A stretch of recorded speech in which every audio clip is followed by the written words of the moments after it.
Well, thank you, Stephen. It's been a great conference, great talks. Wonderful to be here. And I'd like to shift gears a little bit and tell you a very biological story. So, yeah, my lab studies the sense of touch. And in humans, light touch is perceived, well, obviously throughout the body, but the most acutely mechanosensitive parts of our bodies are right here. It's glabrous skin, no hair, and we can do very fine mechanical tasks, and it's interesting to know how we do that. So key to mechanosensitivity in glabrous skin are these corpuscles, Meissner and Pacinian corpuscles, which we have in high densities in the palm of our hands. And what we want to know is how these corpuscles work, how touch is converted into excitation of these mechanoreceptor neurons that innervate these corpuscles. So basically what we think is happening is that when a mechanical force is acting on the skin, it opens up mechanically gated ion channels and these mechanoreceptor endings right here. They generate those channels excitatory ionic current, which then, if it's excited sufficiently depolarizing, will trigger action potential. So what we want to understand is the molecular basis of this project. What channels are involved in this process and how they're regulated and what actually happens in this black box. So these neurons that innervate the corpuscles, and I should also say that these corpuscles are very exquisitely mechanosensitive. If, for example, on a perfectly flat table there is a 1 micron bump and you slide your finger across it, you'll feel it. That's the limit of psychophysical mechanosensation in humans. And these corpuscles, they mostly detect transient touch and vibration. So the neurons, the mechanoreceptors that innervate them, they originate either in dorsal root ganglion or trigeminal ganglion in vertebrates. And interestingly, in mice, there is not a lot of these corpuscles because mice primarily use their whiskers for tactile tasks. So when I was starting my lab, I was thinking to study the sense of touch from a tactile champion. And you'll be surprised to learn, just like I was at some point, that ducks, the regular ducks that you can see in a pond or in these beautiful canals over here, they are tactile guided foragers. So it came as a surprise to me, because my training is all in biochemistry and biophysics, but ornithologists have known this for years, that some species of ducks can find food guided almost exclusively by the sense of touch in their bill. And here is people wrote books on mechanics of feeding of the mallards. That's really amazing. So why are these species so exquisitely mechanosensitive? Well, this is because of this yellow substance that covers their bill, which is actually glabrous skin. So this is not just a hard nail like in chicken beak or something. This is actually glabrous skin like we have here. And another good thing about ducks is that they are precocial birds. That's another biological word I had to learn when I started to work with them. Precocial means that the development completes in the egg, which means you can have a lot of duck eggs in a laboratory and bring them, incubate them almost before hatching, and then working with these late stage embryos will be as good as working with adult birds. So you can really have this species in the lab as a true laboratory model. So when we looked in the skin that covers embryonic duck bill, we immediately saw these beautiful corpuscles, Herbst grandri, which are the avian analogs of Pacinian and Meissner corpuscles. And it's not just they were there, it's the density of these structures. This is a light sheet image of a duckbill skin, and you can appreciate all these structures, which like this dots is going to start again. And each and every one of these structures is a corpuscle. So this density is absolutely stunning. And below them, you can see these arborizing mechanoreceptors that come from the trigeminal ganglion. So if you quantify these structures, you can see them here. These are corpuscles. In the center, you can see a mechanoreceptor ending. If you quantify them, they are on the order of almost 200 per square millimeter. This is very, very high density. Now, mice don't have that, and very few animals have such a high density of corpuscles. So we have something to work with. Not only these corpuscles are there, they're absolutely functional. in this ex vivo recording, we can record discharges in the bodies of trigeminal neurons in response to mechanical stimulation of the bill.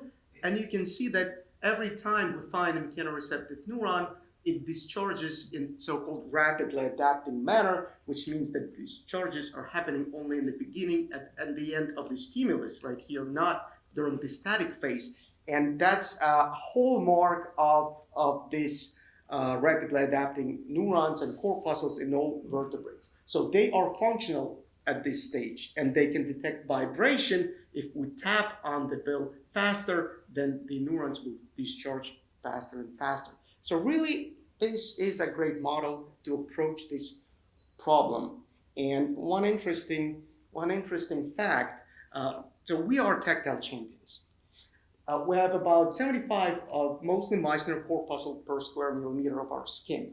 But the undisputed tactile champion is the star-nosed mole. You can see it's a blind animal, and the star organ is the only means of communicating with the environment, pretty much, in addition to olfaction.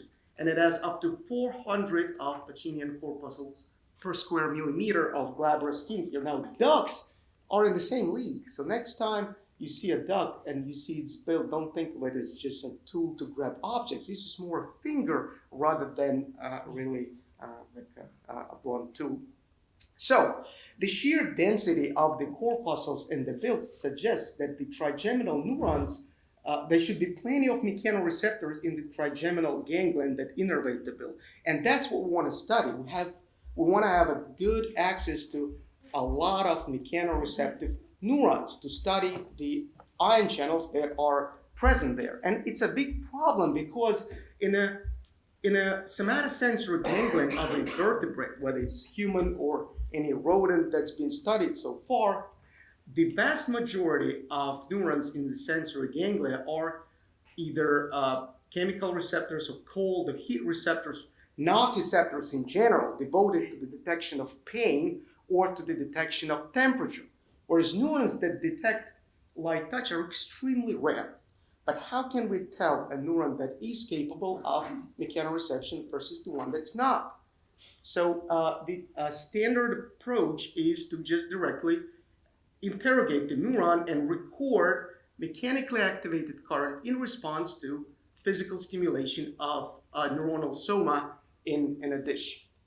And so what you see, the neuron can withstand quite a bit of mechanical abuse here, and still you can maintain the seal and record these beautiful mechanically activated currents, which we think are happening because of the stretch that's locally induced by the probe. So the deeper the probe goes, the higher amplitude current you get. Now, in vertebrates, there is 3 types of mechanically activated current, with fast, intermediate, and slow kinetics of inactivation. And there is good evidence to suggest that these different currents, which are present in separate neurons, are mediated by different ion channels. And the challenge is to identify what those channels are. Now, first of all, we wanted just to look at the trigeminal ganglion of ducks and see how many mechanosensitive neurons they have. So they have about 70% of all neurons that are present in the ganglion, they are mechanically sensitive. There are neurons with fast current, with intermediate and slow, but 70% is quite a big number. However, compared to what? It's really unclear. We have to have some sort of control. So in order to have that, we decided to do a longitudinal study, if you will, and look at different birds, some of which are visual foragers, like chickens on the one end of the spectrum, and tactile foraging ducks on the other end of the spectrum, and to compare mechanical responses in the trigeminal neurons between these species. So we recorded from neurons of all these different species, and in each and every one of them we detect neurons that do not respond to mechanical stimulation or respond with any one of these 3 mechanically activated currents. And then we put the data together, and it looks absolutely gorgeous. You can see that visually foraging birds, such as chicken, have very few mechanoreceptors, proportionally. And tactile foragers, like Peking duck, let's just call, have up to 70%. And what's interesting is that this increase in mechanoreceptors is proportional. That is, the total number of neurons in the trigeminal ganglion across all these species is the same. But it's just a proportional increase of the mechanoreceptors, which means that it has to come at the expense of something else. And as I told you earlier, in vertebrates in general, the vast majority of sensory neurons are devoted to the detection of pain and temperature, not touch, which means that the increase in mechanoreceptors came at the expense of pain receptors and temperature receptors. So there should be a trade-off, and that's what we wanted to test. And there is very good molecular markers for polymodal nociceptors like TRPV1 or cold receptors like TRPM8. And you can appreciate from this plot, visual foraging ducks have very few polymodal nociceptors or cold receptors compared to chicken, which looks just like a mouse or a human or a rat.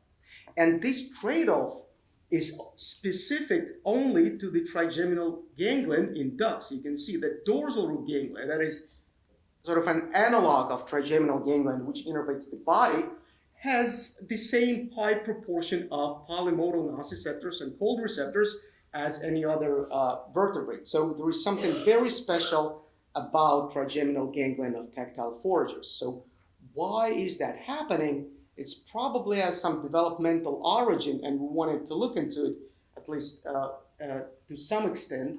So it's pretty well established that during neuronal differentiation, in order for sensory neuron to become a pain receptor or a temperature receptor, it usually expresses a TRK8, which is a neurotrophic growth factor receptor. For a neuron that is destined to become a mechanoreceptor, it's most likely to express TRKB. Therefore, in rodents and in chicken, to some extent, the vast majority of neurons express TRK8. But in tactile specialists, it's flipped the other way around. So this is why tactile specialists have so many mechanoreceptors, because developmentally they express largely TRKB instead of TRK8. So now back to our currents that we've recorded from all these species. The question is, what type of mechanically activated current contributed the most to this increase in mechanoreceptor abundance? That's important to know because some of these mechanically activated currents might be present in high threshold mechanoreceptors which detect mechanical pain.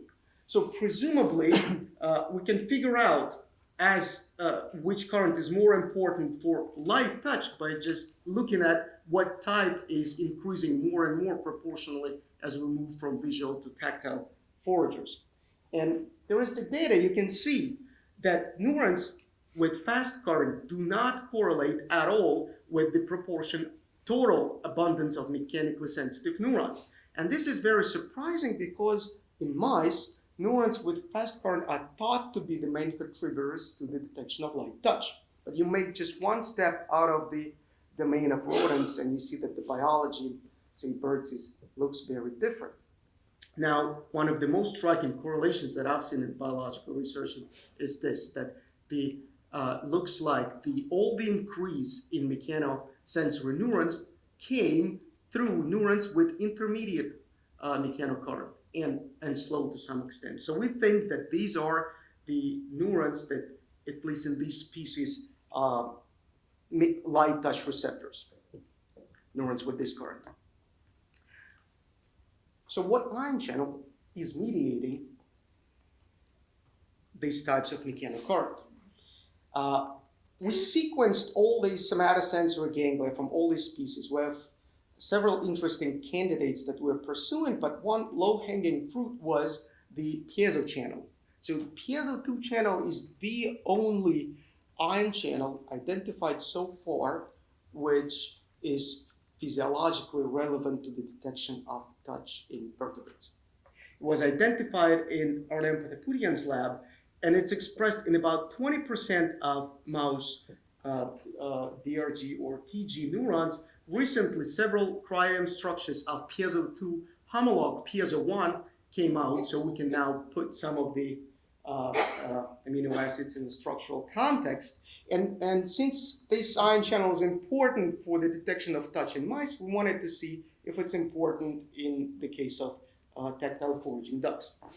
Now, one interesting thing is that upon sequencing the trigeminal ganglia from all these species, we noticed that the abundance of piezo2 expression positively correlates with the expression of known markers for light touch receptors, such as TrkB, neurofilament, heavy neurofilament, or S100 beta, and negatively correlates with the expression of markers of nociceptors, in this case, TrkA or TRPA1, a pretty well-known target for mustard oil, things like that, and TAC1, which is substance P, an important neuromediator in nociceptors. So really, piezo2 seems to be relevant in our case. So does the abundance of piezo2 neurons correlate with the abundance of neurons that express any of these three types of mechanocurrent? So we combined electrophysiological data with histological data.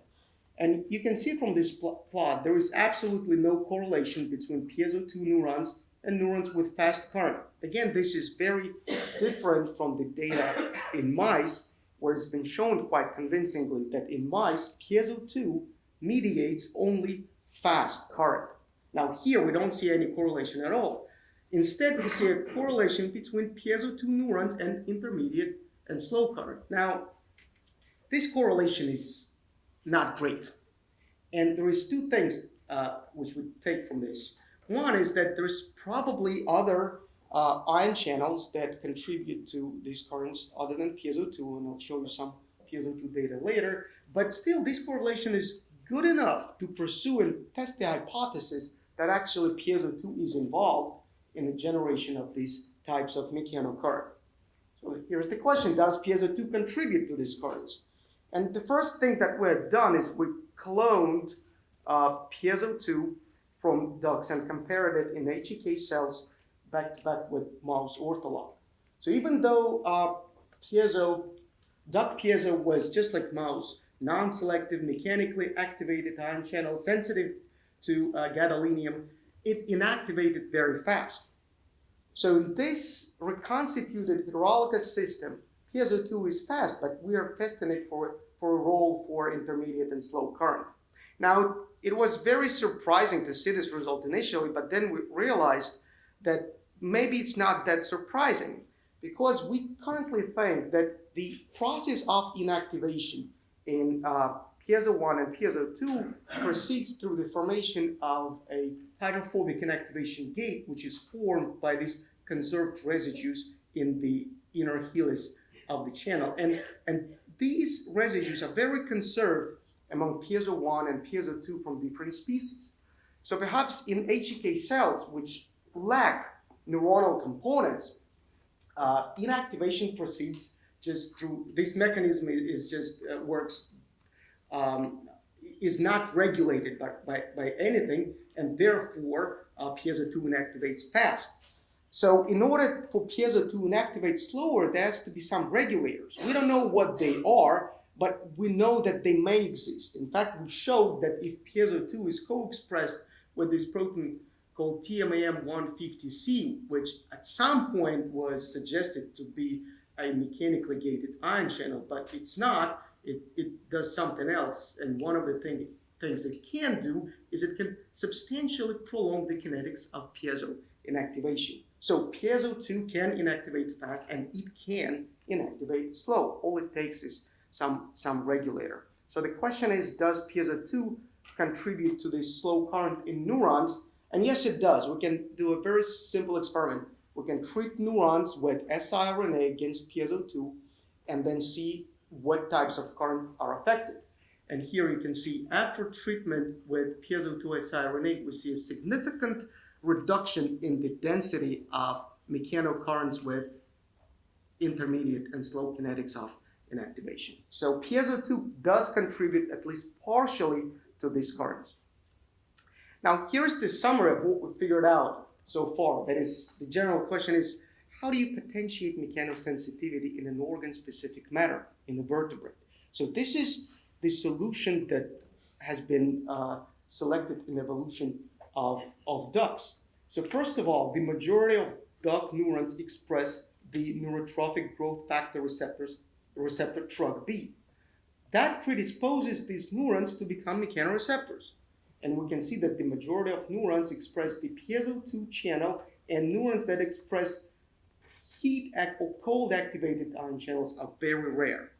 Now, this abundance of mechanically sensitive neurons with different types of current, fast, intermediate, and slow, makes sense in the light of this data. And we think it's the neurons with intermediate and slowly inactivating current that give rise to this high density of corpuscles in duckbill skin. And at least to some extent, these two types of mechanocurrent are mediated by the piezo2 channel, even though the other mechanotransducers must exist. And with that, I'd like to give thanks to Elena Grachiva's lab, in collaboration with whom we've done this study. And the vast majority of electrophysiological recordings were done by Eve Schneider, who's currently started her own lab, and by very talented graduate student, Evan Anderson. And I'd like to thank our funding sources. Thank you for your attention.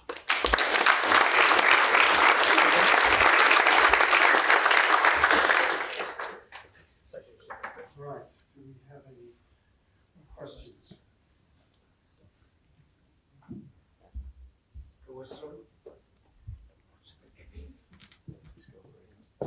It was very interesting. I was wondering, so the increase you see in the mechanosensitive ones, that only from the neurons that come from the beak skin, or because you probably have also trigeminal neurons that innervate other parts of the head? Is it specific those neurons which have this other phenotype, or is it just the entire? We cannot differentiate once the neurons are in the dish. We cannot tell whether they. So can you retrograde label, for instance? Yeah, that's a great idea. We've never done that. But from the histological studies, they innervate other portions of the face other than the bill. But retrograde studies would show us for sure, but we haven't done it.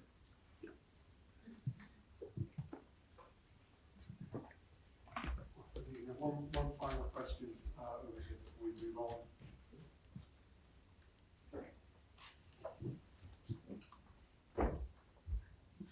Thank you. Very nice talk. I just wondered about the kinetics when you knock down with the siRNA of the piezo2 in the neurons. In the slow neurons, it's the fast component that seemed to be knocked down predominantly, with the slow component being persistent.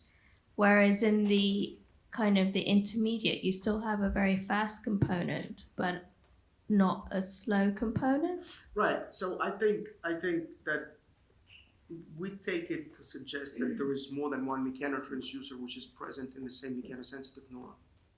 Although this has to be shown, we don't know what that other mechanotransducer is. This could say that maybe there is an incomplete knockdown, but as you say, the remaining kinetics is quite different. So we think there is something else present there.